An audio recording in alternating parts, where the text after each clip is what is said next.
Time now for your forewarned weather with Nate Larson. All right, 6:12 on your Monday morning. Good morning, Utah. Beautiful shots coming in from last night. Chas Harder in the hurricane area capturing the sunset. Looks like a nice fiery sunset across much of southwest Utah.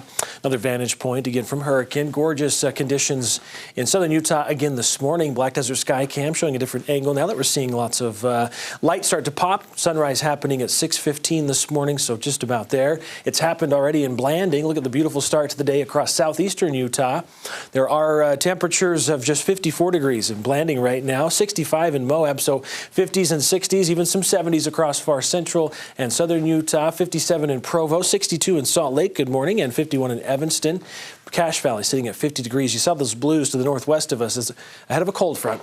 Cooler air moving into the Pacific Northwest already right now, and it's moving into the Beehive State throughout the afternoon. So as the front moves through, it's going to bring very little moisture with it. It's mostly the temperatures we're going to be noticing and some of the stronger winds, which is generating extreme fire conditions across far southern Utah. Red flag warnings are in place right now through at least midnight tonight for many locations.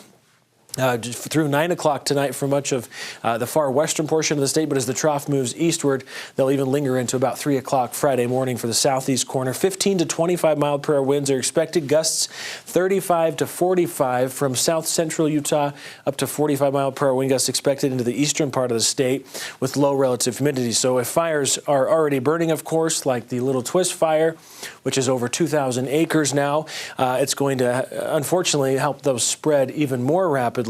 And new fires that start are going to spread quickly. Here's a look at some of the future smoke forecast, again, mainly concentrating in areas of southern Utah.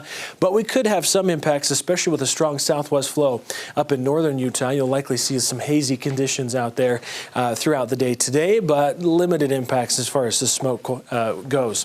As far as the front moves through, as it slides through fairly quickly into the afternoon, it should clear out. We'll see mostly sunshine for Tuesday. Southwest flow staying in place. Temperatures as the trough continues to lift through much of the western states will be much below average across northern Utah, at least. Temperatures about 15 degrees cooler than average. A trough remains along the west coast and slides south, keeping a southerly flow in place. This will allow for actually a big warm-up through midweek as high pressure remains to the east of us. It could scoop up a little subtropical moisture, some monsoonal moisture by later in the week. This is Thursday into Friday. Start to add a chance of some showers and storms. We'll be watching that as we get closer. This is Friday afternoon about 2 o'clock. Otherwise, westerly flow kind of kicks into gear, should dry us out again for the weekend. So we said a strong cold front's on the way. Temperatures, big impacts there. Notice that they could get down to about 30 degrees along the Wasatch Back. So this is for areas like Park City, Heber, Morgan. The Ogden Valley, temperatures are just going to be pretty chilly out there considering the cold air moving in from the northwest. Just 35 for an overnight low in Logan after 70 for the high. 97 in St. George today. Windy conditions, mostly sunny, so pretty average as far as temperatures go. Below average on Tuesday. Still hot, 91, but not quite as toasty hot as the triple digits we've had for a long stretch of it, including over the weekend. 98 on Wednesday, 102 on Thursday. Summer officially kicking off with solstice, so yeah, we're at that point where we're getting the most amount of daylight right now across the state. We're going to start to chip away at that daylight, though, as we get towards the end of the month. Wasatch Front, 77 for your high today. A slight chance of a shower, 70 on Tuesday. Mostly sunny to partly cloudy skies Wednesday, with increasing cloud cover Thursday, 91 for summer. Kicking off with those temperatures above average and the 90s sticking around into the weekend with almost triple-digit heat on Sunday. Quick check on traffic conditions. Driving out of Parley's Canyon.